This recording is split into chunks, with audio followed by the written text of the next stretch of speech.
Je sentais bien que vous m'attendiez. Bonjour, c'est Aquac, et aujourd'hui pour commencer mon top 10, je vais aborder...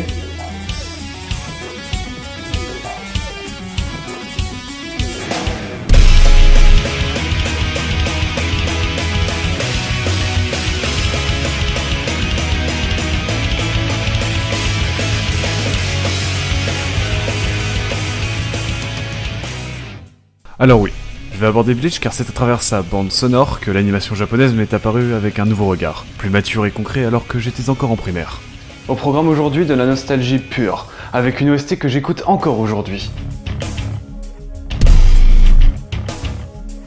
On sent, surtout les openings, un cas précis d'ambiance, que je nommerai l'espoir mélancolique. On voit très clairement un rythme rapide, avec une batterie entraînante et insistante. Un petit peu comme dans la plupart des shonen en fait. C'est avec cet aspect que l'on qualifie Bleach de shonen. Mais derrière cette base apparente basée sur la combativité, il y a un fond également très perceptible, que l'on ressent toujours plus avec les heures de visionnage qui s'accumulent. C'est un côté vraiment sombre, qui se caractérise par de lentes basses, omniprésentes et s'invitant sur le devant de la scène régulièrement durant les différents génériques. Cette alchimie permet ainsi de mélanger le côté Neketsu de Bleach, avec des personnages qui n'abandonnent jamais face aux problèmes, mais dont les remises en question et le passé les poursuivent malgré tout. Il y a une soif de combat qui se ressent donc, mais avec une pleine conscience des enjeux, parfois sombres. En tout cas, les openings retranscrivent l'idée de Bleach, entre sacrifice, impuissance et la volonté de toujours vouloir se relever malgré les défis qui semblent inaccessibles.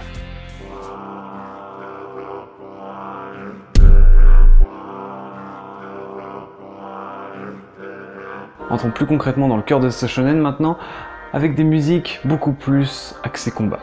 Il mélange, je trouve, 3 styles différents. Il y a d'abord la musique orchestrale, avec des violons, des pianos, etc. Mais on y reviendra plus tard, avec les musiques d'ambiance notamment. Il y a ensuite de fortes influences hispaniques, car le manga original éponyme utilise pas mal de vocabulaire espagnol, à travers les Arrancars qui sont les ennemis naturels des Shinigami, ces dieux de la mort auxquels Ichigo, le personnage principal, appartient. Shinigami et Espadas se livrent un combat féroce et déterminé, central au scénario de Bleach. Cela mène la malice, que ses antagonistes principaux aiment utiliser régulièrement, afin d'effectuer leurs plans. Par contre, les membres de la Soul Society, monde parallèle à celui des humains, auquel appartiennent les Shinigami, utilisent également des stratégies semblables, car on est transporté dans un monde très gris, où chacun a ses raisons, louables ou non, de se battre d'un côté ou de l'autre.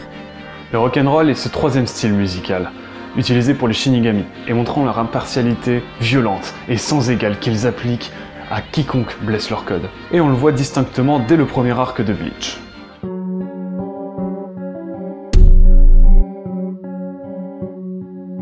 En dehors du combat, nous avons 2 ambiances complètement distinctes.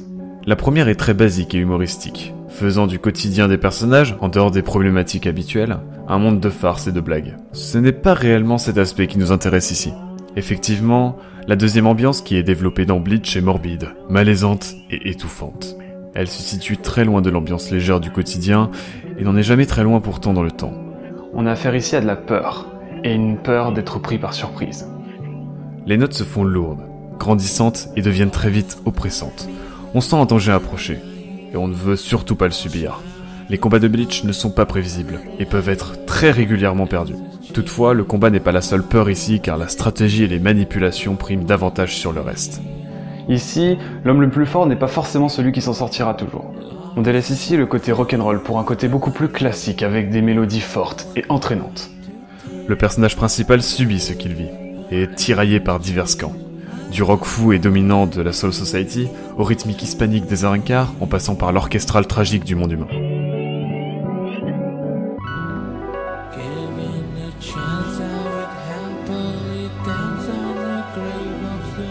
L'alchimie sonore est ici hétérogène, et chaque style combat comme dans l'anime avec les vrais personnages.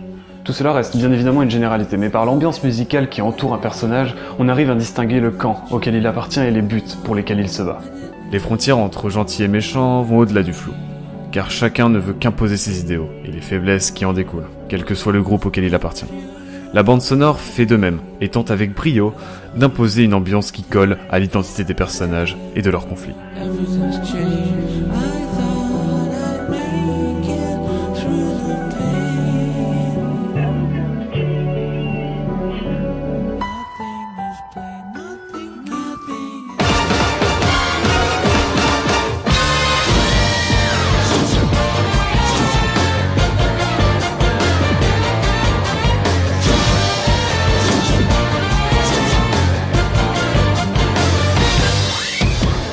La saga JoJo débute dans un cadre idyllique, où l'on introduit le jeune et calme Jonathan Joestar. Membre d'une grande famille, c'est un noble, et on le voit avec l'ambiance classique à base de clavecin et de violon. Sa musique est envoûtante, raffinée et douce à l'oreille. Elle lui permet, par son cadre familial, de s'épanouir et de pleinement être accepté dans son monde. Mais avec l'arrivée de Dio dans la famille de Joestar, adoptée suite à un concours de circonstances, on va davantage avoir des cuivres, des contrebasses et des percussions qui vont s'ajouter au tout. Les notes, dès qu'elles le peuvent, s'étendent pour installer la malice et l'aspect morbide du nouvel arrivant. La musique qui entoure Dio est davantage frissonnante et ne demande qu'à être dévoilée sous un aspect plus violent, alors que la légèreté musicale s'amenuise avec les épisodes qui passent. À partir du moment où Dio va rentrer en contact avec ce masque, source d'immortalité, la musique déclenche un mécanisme, une sorte de décompte rythmique, et ce même avant qu'il ne le porte. On ressent de la tension, et même la mort avec une sorte de tragédie musicale, les compositions accentuant la violence des notes s'étendant toujours plus. Un suspense insoutenable accompagne un visuel qui l'est tout autant. c'est avec l'ajout de la musique électronique, et sa touche de son strident et grave à la fois, que l'aspect cruel et sans pitié de JoJo Bizarre Adventure, notamment avec son premier arc Phantom Blood, ajoute une sauce musicale reconnaissable entre mille.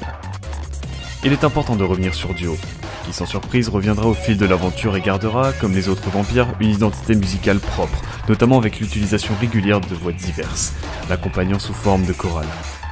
Tout cela apporte aux grands ennemis des Joestar un charisme inimitable, au point que le caractère des antagonistes est aussi, si ce n'est plus, divertissant que celui des Joestar, et des grands protagonistes de la série.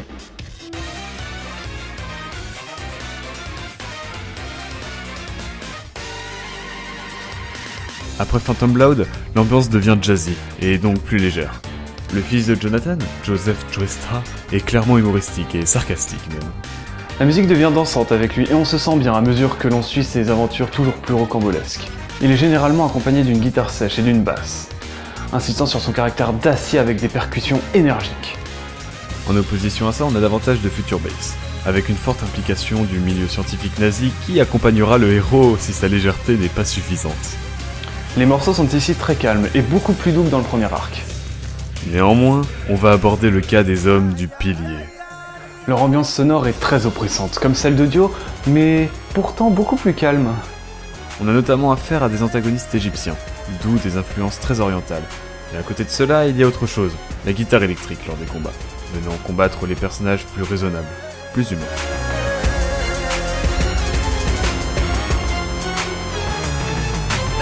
À travers la bande-son de JoJo Bizarre Adventure, on entend avec les deux premiers arcs tout un univers musical tirant diverses influences, mais gardant malgré tout une identité forte et identifiable. Le maître mot de cette OST est suspense.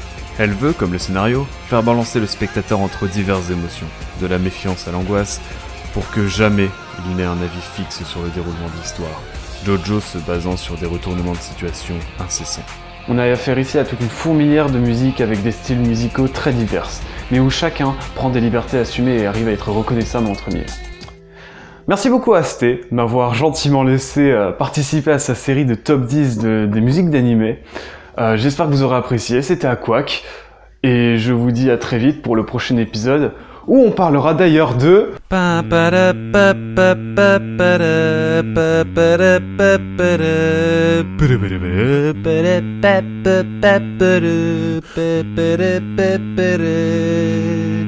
I run about again, après je ne connais pas les paroles, mais ça n'est pas très grave.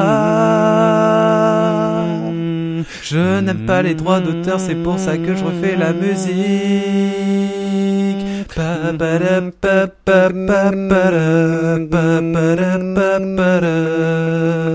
Tu peux aller voir les dernières vidéos qui sont indiquées à l'écran juste là. Maintenant je te laisse, tu peux aussi aller t'abonner et souscrire à un abonnement. Oui, je me répète.